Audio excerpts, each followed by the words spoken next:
Bonjour à tous et bienvenue à l'émission « Ça se passe chez vous ». Aujourd'hui, on reçoit Mme Patricia Aubé qui, en co-création, a écrit et dessiné un livre, Le guide du jeune flâneur. Par la suite, on se dirige à l'éco-centre de Saint-Urbain pour apprécier le relooking de l'éco-boutique avec Mme Isabelle Tremblay, coordonnatrice en environnement à la MRC. Et nous terminerons par M. Jean-Pierre Malo, arboriculteur à la ville de Baie-Saint-Paul, qui va nous parler de la belle et envahissante plante, la renouée japonaise. Alors, bienvenue chez vous.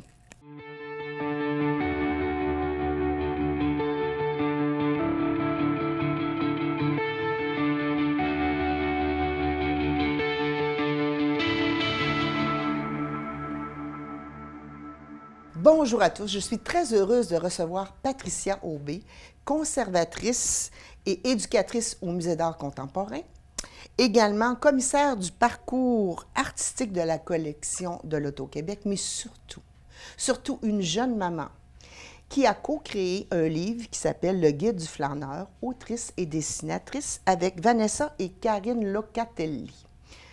Bonjour, chère belle dame. Bonjour.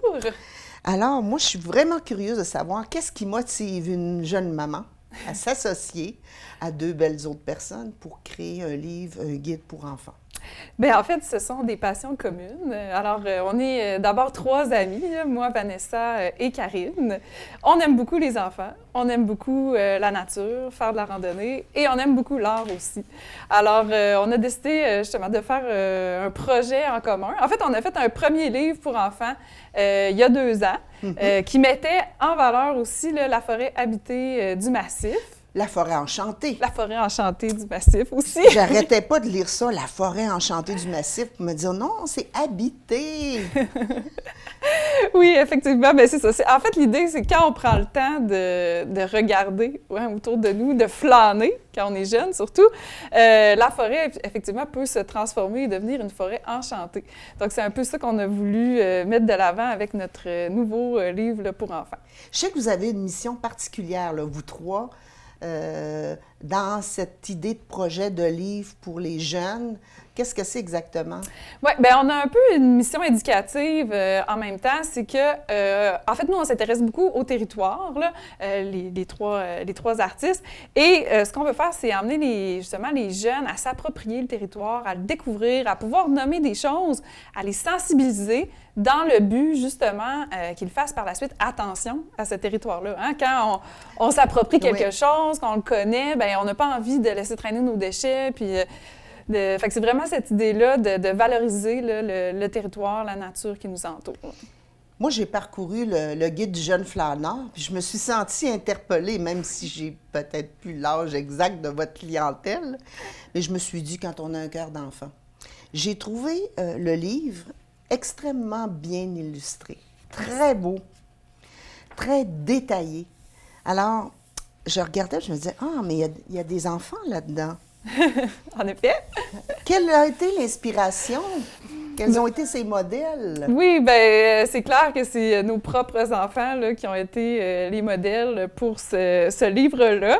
Donc, c'est assez particulier, en fait, de créer un livre à 6 mains, hein, comme on aime le dire, parce que vraiment, chaque dessin, moi, j'aime ça dire que c'est un peu comme des tableaux, là. Chaque page est un peu comme un petit tableau. Alors, dans le fond, les trois, on a travaillé sur chaque dessin. Donc, on s'est chacun donné des tâches. Donc, moi, je m'occupais des personnages. Vanessa Locatelli s'est occupée là, de toute la flore. Et Karine Locatelli s'est occupée là, des insectes. Puis, elle a fait tout le montage aussi, là, la mise en page de tout ça. Donc, on a vraiment, là, c'est vraiment un travail de co-création, comme on dit. Là. Moi, ce que j'ai apprécié également dans le livre, tu sais, c'est pas de l'infographie ou de style bande dessinée. On sent toute la fibre artistique, puis je dirais, tu savez, cette sensibilité à la nature dans laquelle on va donner une densité parce qu'on travaille, j'imagine, des dessins à la main. Là, est-ce qu'une faisait un dessin ou une autre passait par-dessus? Comment vous avez travaillé en collaboration? Bien, en fait, j'aime ce que vous dites, là, parce que oui, c'est vraiment ce qu'on voulait qui se dégage du livre, là, que ce soit pas un style très léché, très numérique. Là. Donc, chaque dessin a été colorié là, à l'aquarelle, par Karine Locatelli. Mais avant tout ça, en fait, il a fallu faire, en fait, tout mettre ça en place, là, comme on dit, là, c'était assez disparate. Donc, on a chacun travaillé de notre côté et ensuite de ça, on a numérisé les dessins et là, Karine a fait le montage de tout ça et ensuite, elle l'a peint à l'aquarelle. Donc, j'imagine que votre propre voyage dans la forêt enchantée ou habitée du Massif vous a amené à dégager des thèmes, puis vous avez ensuite choisi qu'est-ce que vous alliez illustrer en particulier. Oui. Parce qu'on voit différents thèmes là, dans votre livre. Oui. Bien, effectivement, en fait, la première étape de tout ça, ça a été aussi d'aller sur le territoire de la forêt habitée du Massif, donc du Massif de la petite rivière Saint-François. Donc, nous, c'est un lieu qu'on connaissait déjà assez bien. Et on est allé là, je veux dire, on a essayé de sentir la forêt, de la goûter, de voir vraiment qu'est-ce qui s'y dégageait, puis qu'est-ce qui pouvait être intéressant pour les enfants. Donc, effectivement, ici, par exemple, on a fait une thématique sur les pissenlits. On a la jeune demoiselle qui se fait une couronne de pissenlits, mais on peut aussi faire du miel de pissenlit. Alors, on est allé avec plein de petites thématiques comme ça qui mettent en valeur là, les insectes et Mon les préféré! champignons. Les champignons chapeaux! Oui! Ah, la forêt enchantée, c'est vraiment ça. Donc, d'imaginer avec un enfant que chaque champignon, finalement, chaque chapeau de champignon peut devenir du prêt-à-porter. Ce que je trouve intéressant, c'est que ce livre-là, moi, j'ai pas de jeunes enfants, mais je pense qu'il peut être une amorce d'un dodo bien créatif, d'un voyage imaginaire, parce que les dessins sont très détaillés. Puis il y a une petite phrase inspirante, là. Donc, qui a été la plume d'écriture dans ce livre? Bien, c'est moi qui ai écrit les textes comme tels, mais il faut quand même dire que toute la recherche, toute la conception, ça a vraiment été fait à trois, là. Donc, je suis partie un peu des mots, là, qu'on me disait, pour écrire là, ces petites phrases-là, un peu poétiques. Là. L'idée, c'est que ça reste un livre artistique et poétique. Puis je pense que le parent a quand même un rôle à jouer dans tout ça pour vraiment amener son enfant là, à laisser aller son imagination. Là. Donc, ce que je trouve intéressant, c'est que ça peut s'adresser à un tout petit qui n'est pas encore dans la lecture, mais un plus grand aussi. Oui. Est-ce que tu as testé ton propre livre? Bien sûr! Bien, effectivement, puis souvent, on nous demande, à quel groupe d'âge ça s'adresse, puis on n'aime pas ça vraiment de mettre un groupe d'âge parce que je pense que ça peut s'adresser à tout le monde, puis autant les tout-petits que même les adultes, il y en a qui apprécient là, nos dessins et tout. Alors, moi, j'ai une petite fille là, de 4 ans, et puis, elle adore ça, là, puis évidemment, là, elle se voit comme modèle, donc c'est encore plus inspirant. Ça rehausse l'expérience, oui, hein? mais juste de parler des insectes, c'est pas nécessairement quelque chose qu'on voit beaucoup non plus dans les livres, là. Donc, oui, les enfants adorent ça, là. Et même, ma fille, en fait, je l'ai emmenée au CPE, là, La Goélette enchantée, où ma fille elle est, puis l'éducatrice l'a lu avec les enfants, puis ils ont bien apprécié aussi. Là. Oui, parce que moi, je pense que ça peut être très inspirant avec les enfants de partir de la France, puis de les amener à décrire qu'est-ce qu'ils voient ou à sentir, puis à rentrer à l'intérieur d'eux, pour développer leur sens, parce que de voir le papillon, de voir le miel, est-ce que tu goûtes dans ta bouche, puis ça peut être tellement amusant, là. Je trouve vraiment que c'est un très, très beau livre, puis les illustrations sont exceptionnelles, là. Franchement, vous allez avoir du plaisir, si vous avez des jeunes enfants, comme parents, mais comme grands-parents ou comme grande-tante, dans mon cas, de vous asseoir puis de partager un moment intime puis de partir de cette forêt habitée, cette forêt enchantée du Massif. Puis, donc, j'aimerais que tu me dises, parce que moi, je me suis préparée un peu pour ta venue. J'ai vu qu'il y avait 3 endroits pour pouvoir acheter ce livre. C'est faux. Il y en a maintenant 7. 7? Oui. Et vous êtes en progression fulgurante, hein? Effectivement. Wow. Donc, en fait, le livre peut être acheté là, à la petite rivière Saint-François, à la coop de l'Affluent et à la forêt gourmande. Ici, à Baie-Saint-Paul, on a le Mousse Café qui vend le livre et des illustrations. Ensuite de ça, on a la ferme Éboule-Montaise. On a aussi le café La Base de Lit aux Éboulements. Et on est à l'île aux Coudres aussi, là, à la fabrique de l'île et à l'atelier boutique chez Charlotte. 7 beaux points de vente quand même, où vous pouvez vous procurer ce merveilleux petit livre. Guide du jeune flâneur, mais jeune, ça ne répond qu'à notre cœur. Oui. J'ai oublié de mentionner quelque Oui. chose tantôt, parce que c'est important. Je te laisse la parole. Dans la ma genèse chère. de ce projet-là aussi, ce qui était important, c'est qu'on a travaillé aussi avec la MRC de Charlevoix, en fait, qui s'occupe du territoire de la forêt habitée du massif. Et si on a pu réaliser ce projet-là, c'est grâce à un fonds de mise en valeur de la forêt habitée du massif.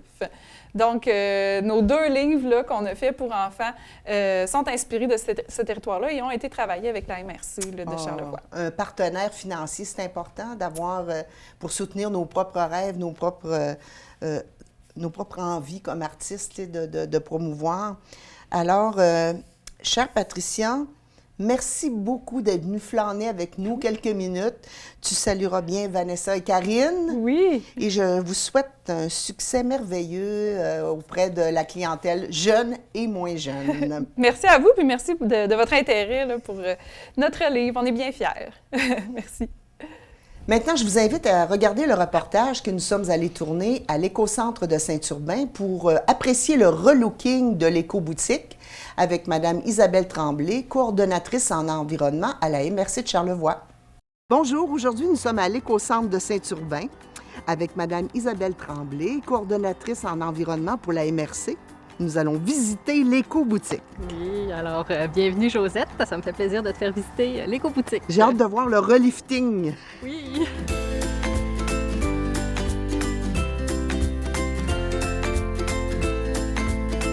L'éco-centre a été a été construit en 2009. Par la suite, comme il y avait vraiment une grosse demande, on l'a agrandi en 2014. On a rajouté des espaces en haut de conteneurs. Puis comme on n'avait pas beaucoup de place pour la revente, on recevait beaucoup d'objets, des meubles et tout ça, puis on n'avait pas beaucoup de place en haut pour stocker tout ça, bien, on s'est dit pourquoi pas faire une boutique pour revendre tout ça. Donc en 2016, on a construit l'éco-boutique ici. Là, on a racheté un 2e terrain dans le parc industriel à Saint-Urbain, puis on a construit l'éco-boutique. D'accord. Qui est comme une forme de gros garage. Mais là, Oui. la demande a dû être beaucoup plus forte à un moment donné, j'imagine, parce que vous avez décidé de faire des rénaux, un relooking. Oui. Donc, c'est ça. Il y avait quand même une forte demande. Puis, on était ouvert seulement en période d'avril à octobre, à mi-octobre environ, parce que le bâtiment n'était pas isolé. Il n'y avait pas de système de chauffage. OK. Donc, c'était quand même frais à l'automne puis au printemps. Puis, l'été, c'était très, très chaud vu qu'il n'y avait pas d'isolation. Donc, on s'est dit, pourquoi pas isoler la boutique pour l'ouvrir à l'année? On avait de la demande. Des gens nous appelaient l'hiver, des fois, pour avoir des meubles et tout ça. Donc, il y avait un programme là, d'aide financière pour l'optimisation du réseau d'éco-centres là, qui était offert par Recyc Québec. Donc, on s'est inscrit là, pour avoir une aide financière, puis on l'a eu. Donc, ça a permis... Je suis sûre que les gens sont contents Ben d'encore oui. plus de venir. Ben oui, c'est ça. Donc, ça nous a permis d'isoler le bâtiment et puis de mettre un système de chauffage. On a fait aussi un nouvel accès qui n'est pas encore opérationnel, mais bientôt, là, peut-être plus l'année prochaine, je dirais, là, les gens vont avoir accès par la nouvelle rue des entrepreneurs à la boutique. Donc, ils n'auront plus besoin d'attendre en haut à l'éco-centre pour rentrer. Merveilleux. Donc, ça va être grandement facilitant pour Là, les je vois qu'il citoyens. y a comme un petit coin cachette. Qu'est-ce que c'est exactement? Donc, dans le fond, quand l'éco-boutique est fermée, on a un dépôt. Les Bon. gens peuvent venir tous les jours que l'éco-centre est ouvert, même OK, pas si le seulement la magasin. boutique. Ouais. OK. Si le magasin est fermé, on peut apporter des choses quand même ici à l'éco-centre, donc dans le dépôt. Donc, les gens n'ont pas accès au magasin quand le magasin est fermé. Ils restent derrière cette porte. Voilà. Donc, ici, c'est l'endroit où les gens amènent leur surplus, là, ce qu'ils ne veulent pas garder. Des meubles, des électroménagers ou des Donc, boîtes avec de la vaisselle et tout ça. Ils vont ouvrir la porte? Oui, la porte est débarrée, puis les gens rouvrent la porte et laissent leurs choses dans le dépôt ici. Donc, ils n'ont pas accès au magasin, puis ils peuvent déposer les choses. Quand l'employé arrive, dans le fond, l'éco-boutique est ouverte les mardis et les samedis en période estivale. L'employé, il rouvre son dépôt, puis il fait le tri. Il y a des boîtes de vaisselle, des boîtes de bibelots, des meubles et tout ça. Donc, il fait le tri de ce qu'il y a dans le dépôt, il le place dans le magasin. Et puis, on va aller visiter le magasin. Oui, parce que j'ai eu le privilège de jeter un œil, puis j'ai été impressionnée Oui, hein? de la qualité des objets. Alors, je suis très curieuse de faire le tour. Ici, c'est le coin plus quincaillerie, là. On garde des poignées de porte, des étuis à lunettes, des articles de rideaux ou même des colliers pour animaux. Donc, des petites babioles là, qui peuvent être réutilisées par les gens. On classe ça dans les différents petits bacs. Par la suite, on a le coin plus cadre et puis décoration. C'est vendu vraiment à prix modique, comme vous voyez, un cadre, là, il peut être à 10 quand il est vraiment plus beau. Puis sinon, ça peut être 5 ou c'est vraiment pas cher. Quel type de clientèle fréquente? Est-ce que vous avez des gens qui viennent régulièrement? Oui. Il y a vraiment des habitués. Tous les jours, ça peut être les mardis, à chaque mardi, à chaque samedi, il y en a qui viennent tout le temps. Donc, ils veulent voir vraiment la nouveauté, ce qu'il y a de nouveau, intéressant et tout ça. Donc, ils achètent ces choses-là. Tu as des gens aussi qui font des ventes de garage ou qui achètent pour revendre sur Facebook. Tu as des gens aussi qui viennent pour ça. Mais tu as aussi des gens qui ont besoin là, de meubles à prix modique ou de vaisselle, des nouveaux arrivants. On en a beaucoup, là, des gens qui arrivent ici, qu'il faut qu'ils se meublent ou qui aient vraiment tout de A à Z là, pour leur maison. Donc, on a quand même différentes variétés. Là, on peut les aider à meubler leur résidence, autant en décoration, des petits bibelots, on a des décorations de Noël, de la vaisselle. Donc, vraiment, là, il y a quand même beaucoup de choses. Là. La cuisine, là, c'est sûr qu'il n'y a pas beaucoup de chaudron, mais il y a des fois où on en a plus. L'arrivage du stock dans la boutique, c'est vraiment en fonction de ce que les gens nous apportent. Donc, quand vous videz une maison, vous déménagez, vous avez trop de stock, mais pensez à amener ça à l'éco-boutique. C'est réutilisé. Oui. C'est important pour certaines personnes qui en ont vraiment besoin. Moi, je pense que de faire la visite, là, en tout cas, personnellement, ça me sensibilise à peut-être des choses, en tout cas, des choses peut-être que je pourrais jeter, puis que je me dis, mais non, ça peut avoir une seconde vie, ça peut être valorisé aussi d'une façon différente, puis réutilisé par quelqu'un. Je pense qu'il faut prendre l'habitude de regarder tout ce qu'on peut avoir chez nous, qui nous sert plus aussi. Puis des fois, c'est des artistes aussi qui viennent ici, puis ils achètent de quoi, puis ils le retransforment complètement. Tu sais, ici, c'est vendu pas cher, fait que c'est du matériel d'artistes qui peuvent être intéressant aussi. Donc, le coin vaisselle, les tasses, les verres, les assiettes. Donc ici, c'est plus le coin là, lit. Là, présentement, on n'a pas de matelas, mais des fois, quand on reçoit des beaux matelas là, qui sont propres, on les met de côté. Sinon, s'ils sont moins propres, on les garde pas, on les met dans les encombrants en haut. Mais là, c'est vraiment base de lit. Par la suite, on peut peut-être aller au coin plus sport. Donc, on a des skis alpins, des skis de fond. Des bâtons de golf. Oui. Ouais. Donc, tout ce qui est patin aussi pour le hockey qui s'en vient. Là. Si notre enfant veut essayer des fois un sport. Patin de fantaisie aussi. Oui, les bottes de ski, donc les casques de hockey, des raquettes. Est-ce que tu dirais que dans les dernières années, vous avez plus facilement de l'approvisionnement? C'est que les gens se sont habitués à poser un regard sur les objets qu'ils veulent donner ou...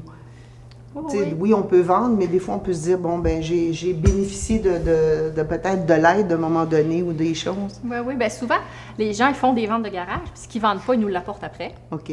Mais il y en a aussi beaucoup qui nous amènent du stock qui n'ont pas du tout l'intention de vendre. Ils vident une maison où ils ont des choses en trop, puis ils nous amènent ça, puis il y a des choses qui sont des fois flambant neuves, là, qu'on reçoit. Vous avez eu des choses flambant neuves? Oui, encore dans les boîtes, qu'on monte nous-mêmes les meubles. Donc, les coins bébés ici, les poussettes, les chaises hautes, les jouets pour enfants.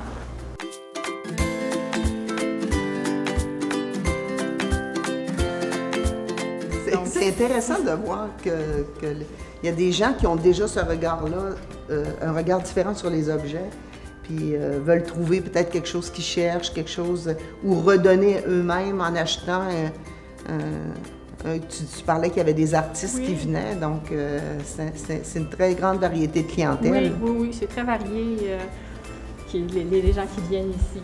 Puis on voit, dans le centre, c'est tout ce qui est meubles, les bureaux, les électroménagers. Donc, c'est sûr qu'il y a des choses qui sont plus ou moins vieux, là. Des fois, il y a des vieilles laveuses, des vieilles sécheuses, mais souvent, ce qui est vieux marche mieux que ce qui est neuf. Oui. Ou plus longtemps. Oui. Donc, nous, c'est ça, on vend pas cher, donc les gens l'essayent, et puis des fois, ça peut toffer quand même encore 5-6 ans, ça dépanne.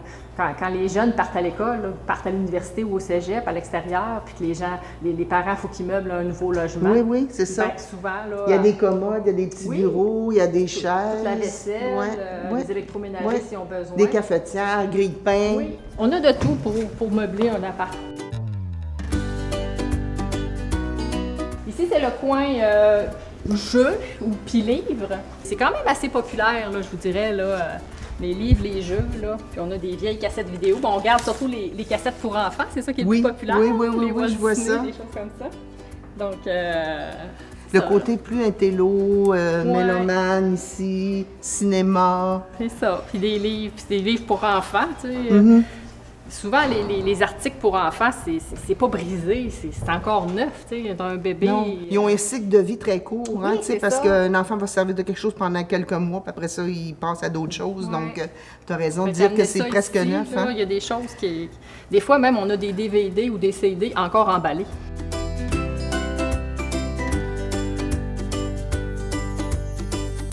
J'aimerais ça, Isabelle, que tu me parles aussi. À l'entrée, vous avez 4 garages. C'est ça, la partie en haut de l'éco-centre, on garde plus ce qui est matériaux de construction, rénovation. Donc, on garde des lavabos, on garde des portes, des fenêtres qui sont encore bonnes. Si vous faites un chalet, vous avez besoin d'un camp de chasse, vous avez besoin d'une porte, d'une fenêtre. Donc, on a beaucoup de ces articles-là en haut. Puis maintenant, avec la subvention aussi, il fallait optimiser notre gestion du bois. Donc, on a mis des racks en haut pour ramasser des 2x4, des madriers ou des planches de bois. Donc, on a une section aussi maintenant où on ramasse des matériaux du bois encore utilisables. Donc, les gens peuvent venir chercher aussi des matériaux de construction. Donc, je ferais de la rénovation chez moi en disant, OK, je vais faire tomber ce mur-là, puis je suis capable de récupérer des choses que je ne me servirais pas. Ouais. Je peux venir les porter ici. C'est ça. Dans le fond, nous, on met de côté ce qui est encore bon, même s'il y a quelques petits clous dedans. Tu sais, des fois, le 2x4 est encore bon, même s'il y a 2 clous dedans. Oui, on les met de côté, puis nous, on va revendre ça pas cher, puis ça sert à d'autres personnes. Ça fut fort agréable de faire cette tournée avec vous, Madame Tremblay. Je vous remercie infiniment. Ça m'a fait plaisir. Donc, on rappelle un peu où est situé le centre, puis comment les gens peuvent, quelle journée les gens peuvent venir. Oui. L'éco-centre est situé au 7 rue du Parc industriel à Saint-Urbain. L'été, donc jusqu'à la mi-novembre, l'éco-centre est ouvert du lundi au samedi, de 9h à 16h45. La boutique n'a pas le même horaire que l'éco-centre en haut. Donc, la boutique est ouverte les mardis et les samedis jusqu'à la fin octobre. Et puis pour l'hiver, elle va être ouverte seulement les samedis et c'est de 10h à midi et de 12h30 à 15h30. Merci infiniment. On dit souvent qu'on est éco-responsable, mais il faut poser des gestes, puis c'est un bel endroit pour venir redonner de la valeur aux objets qui nous entourent, qu'on ne serve plus, que ce soit de construction et tout. Donc, merci beaucoup. Ça m'a fait plaisir. C'est moi qui vous remercie.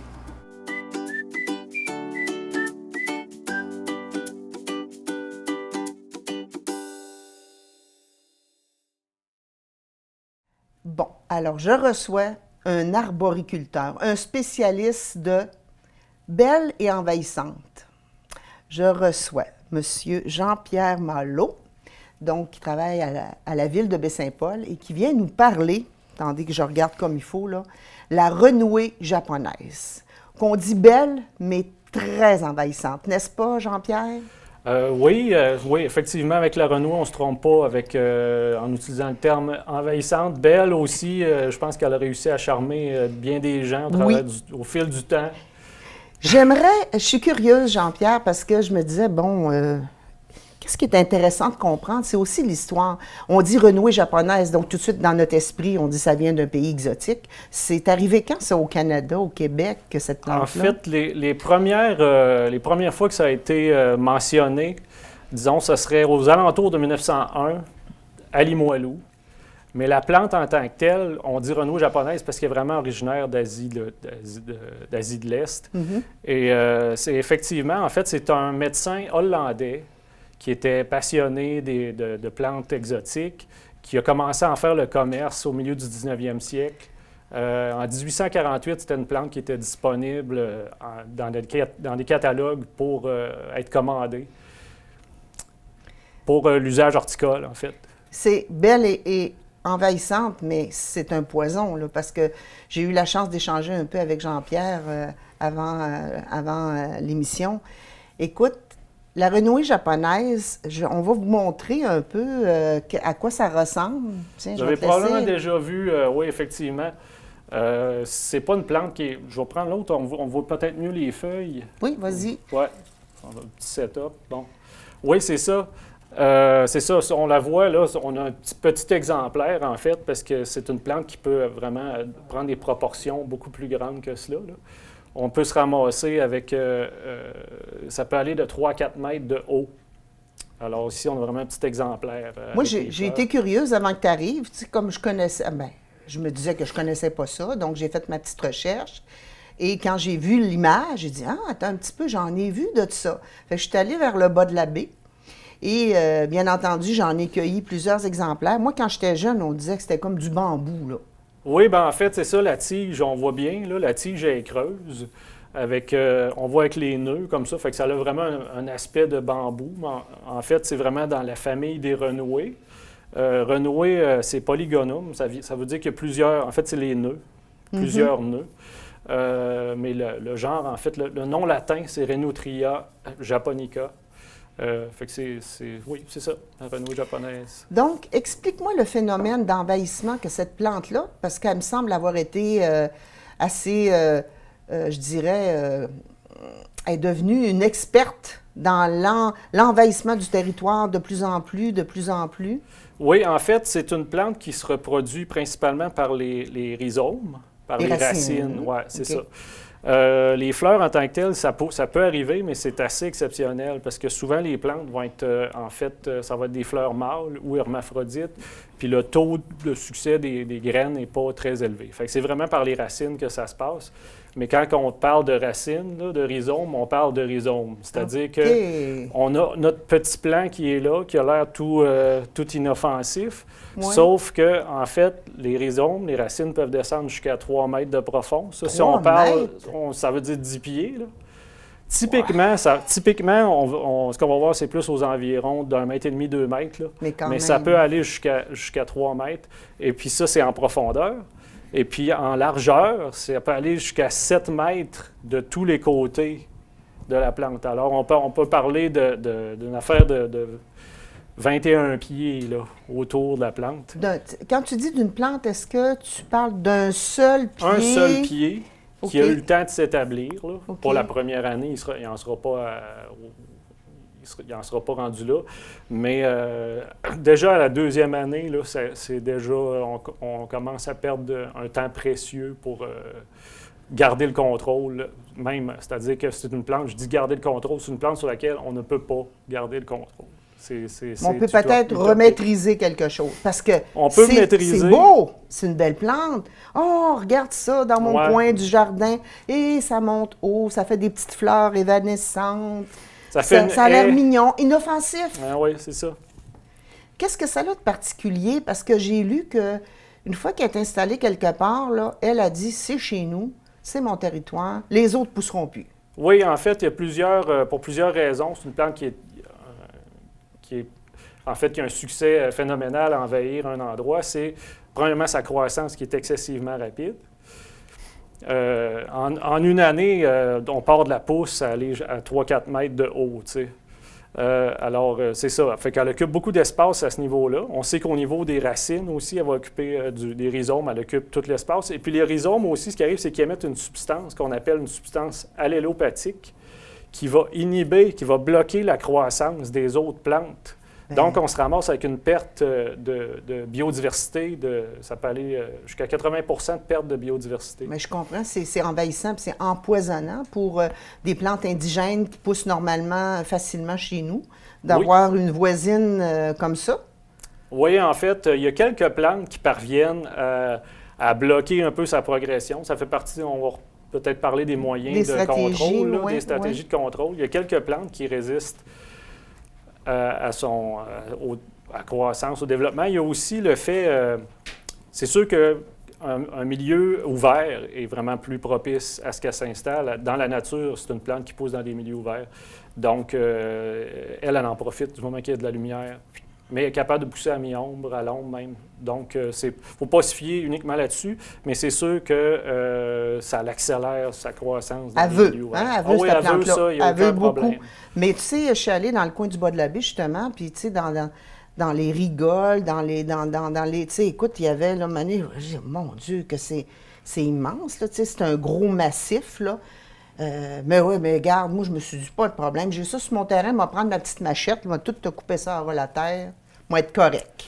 Oui, l'enjeu, c'est que c'est une plante il y a le rhizome qui permet de la répandre, mais il y a aussi que quand on coupe la plante comme ça, toutes les petites sections de tiges peuvent redonner un nouveau plant. Donc, ça veut dire, mettons que je fais ça maladroitement, puis que Même je laisse passer plein la de, tondeuse. plein de petites tiges comme ça, ils vont reprendre racine, puis Ils ils vont peuvent reprendre recommencer. racine. Et puis, Oh. en plus, ce qui est étonnant, c'est la capacité. Des fois, on fait « Ah, je vais la mettre dans un tas, je vais la laisser sécher, quoi que ce soit. » Puis, c'est le taux d'efficacité quand on fait ça.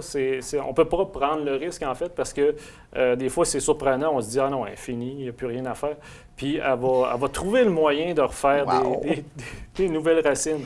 Ouais, fait que avec une branche comme ça, tu sais, qu'on irait porter les débris au bout du terrain dans un coin, bien, on vient de repartir un autre tal de renouer. Wow. Moi, je veux dire, comme toi, c'est excessivement envahissant, empoisonnant, tenace. Donc, j'imagine que pour s'en débarrasser, il faut autant de ténacité que la plante. Il en faut autant, sinon plus. Ah oui? Parce que si on veut prendre la vitesse sur la plante, effectivement, oui, non, c'est ça. Le truc, c'est vraiment faut vraiment observer, parce que plus on la prend tôt, mieux c'est. Mm-hmm. Après ça, c'est d'être persévérant, parce qu'une fois qu'on l'a trouvé puis qu'on commence à prendre les mesures pour s'en débarrasser, il faut vraiment être constant, parce que chaque petit fragment de rhizome ou de tige qui serait resté peut redonner une nouvelle plante. Alors, on parlait tout à l'heure, toujours avant l'émission, parce que je suis très curieuse, puis je peux pas m'empêcher. Tu sais, ça ressemble un peu à une pousse d'asperge, mais plus grosse, hein? C'est ça? Oui, souvent au printemps, là, pour une talle qui est établie, là, ça va donner comme un peu une asperge rougeâtre. OK. On va le voir, là. Et puis, c'est assez robuste, là. Tu sais, c'est, dans le fond, la tige, ça va devenir ça, là. Fait que souvent, après quelques années, là, on a droit à une bonne asperge au printemps, effectivement. Puis ça, c'est ce qu'on voit apparaître en premier. Bon. Si j'en ai dans mon terrain, Oui. bien, c'est sûr qu'elle n'ira pas chez le voisin. Non, ça, c'est justement... elle peut aller chez le voisin.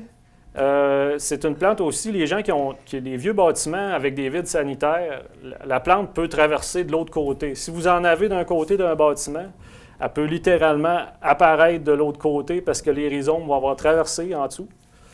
Wow. Ça peut envahir, ça fait les trous dans l'asphalte. Okay. Si on a une cour en asphalte, ça se peut qu'on se mette à avoir des petites fissures qui rouvrent avec des tiges de renouer qui sortent. C'est extrêmement puissant. Il y a même on a vu des autoroutes là, être traversées, c'est-à-dire prendre toutes les voies d'autoroute puis sortir de l'autre côté. Là. Fait que c'est vraiment les rhizomes, le nerf de la guerre. C'est le système racinaire, c'est avec ça qu'on se bat. Si je me fais plus charmer par sa beauté, oui. Puis là, je me dis, oh, attends un peu, là, j'en avais sur le coin de mon terrain, puis il y en a de rendu là. Là, qu'est-ce que je fais vraiment, là? Tu sais, je suis décidée, là. Je me dis, moi, là, cette plante-là, je suis consciente que si je la laisse aller, elle va envahir à un tel point que les fleurs naturelles qu'on pourrait voir, qu'on est habitué de voir, vont finir par plus pousser. Qu'est-ce que je fais? Oui, bien, je dirais qu'une bonne, si vous voulez être en bonne relation avec vos voisins, c'est peut-être d'aviser vos voisins cordialement que vous avez de la renouée chez vous puis que ça vous chicote. OK. Qu'ils gardent un œil aussi peut-être de leur côté. Comme ça, on se met en équipe, fait qu'on a plus de chances. Puis on peut s'encourager quand un est découragé, l'autre vient l'aider. Parce que des fois, c'est des bons travaux. Tu sais. Il y a le moyen de lutte par excellence, c'est l'excavation. OK. C'est-à-dire qu'on va excaver, puis là, il faut sortir tout ce qu'il y a de rhizome. 2 mètres, là, quasiment. Hein, bien, c'est l'enjeu, c'est ça. C'est qu'il faut. L'idéal, c'est de faire affaire. Si on a juste un plan, on peut s'y attaquer soi-même. Ce que j'ai fait, personnellement, là, ça se fait.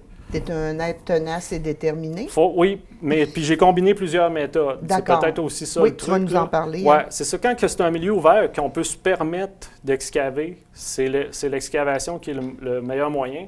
Mais la terre qui est retirée, il faut qu'elle soit mise de côté sur une bâche étanche ou dans un conteneur, parce que ça, il faut que ça... Ou dans des sacs à déchets, mais vraiment qualité contracteur, là, c'est-à-dire c'est des sacs vraiment épais, là, c'est pratiquement 2 $ du sac. Là, ouais, parce que faut pas qu'il soit percé dans la manutention. Parce que la dernière chose à faire, c'est de mettre ça au compost. Ça va pas au compost, ça va vraiment aux déchets. Oui, tantôt j'ai dit ça, puis ouais, non, mais on se dit c'est une plante. Ça serait naturel. Moi, la prendre un petit bout, m'en mettre dans le compost, c'est pas une bonne idée. Non, puis les centres de compostage se ramassent avec des problèmes parce qu'on ne voudrait pas que ça se rende là. On ne veut pas lui donner, lui transmettre le problème. Il faut vraiment que ce soit géré au dépotoir, en fait. Alors, c'est ça.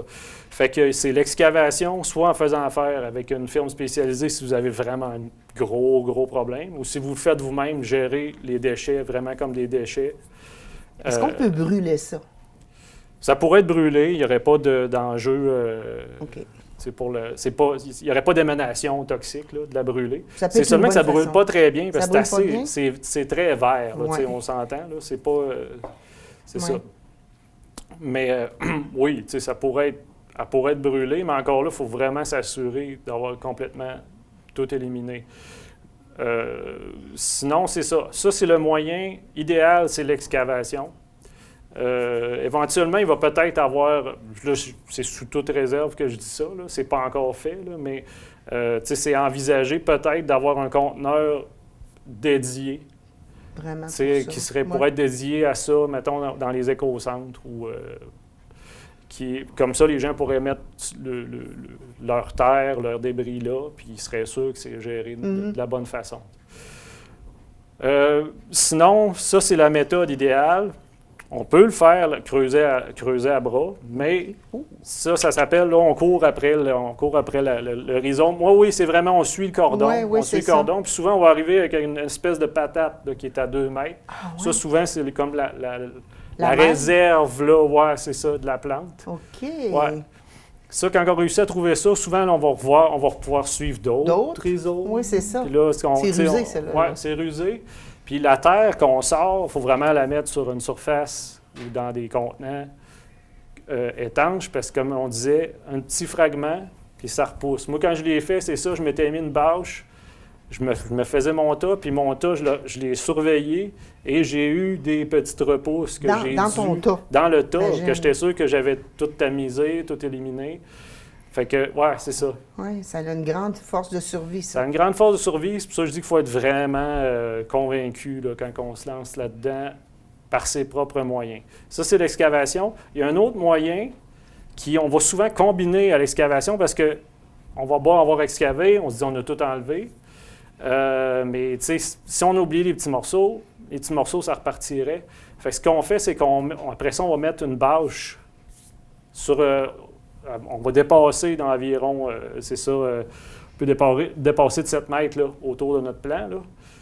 C'est de la bâche, la membrane à bassin. Quand les gens se font des étangs artificiels, là, c'est un espèce de gros plastique noir vraiment épais. Ça, c'est vraiment notre ami numéro 1 là-dedans. Mais sauf qu'il y a un risque si on met uniquement la membrane, c'est qu'elle se ramasse perforée, puis que là, un éventuel plan trouverait le trou et sortirait. Fait que pour le protéger, c'est soit qu'on met du sable avant de mettre la membrane à bassin, comme quand on fait un bassin, ou on prend du géotextile feutré, qu'on met une couche de géotextile, notre membrane à bassin, puis après ça, un autre géotextile par-dessus.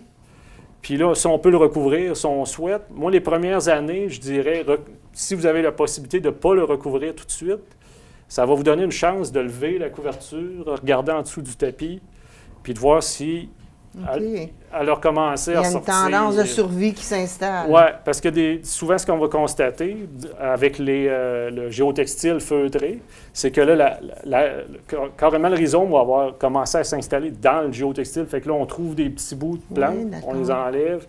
Fait que pour la première année, deuxième année, moi, par expérience personnelle, je vous dirais, allez pas trop vite d'en recouvrir ça d'une nouvelle plate-d'âne ou quoi que ce soit. Là.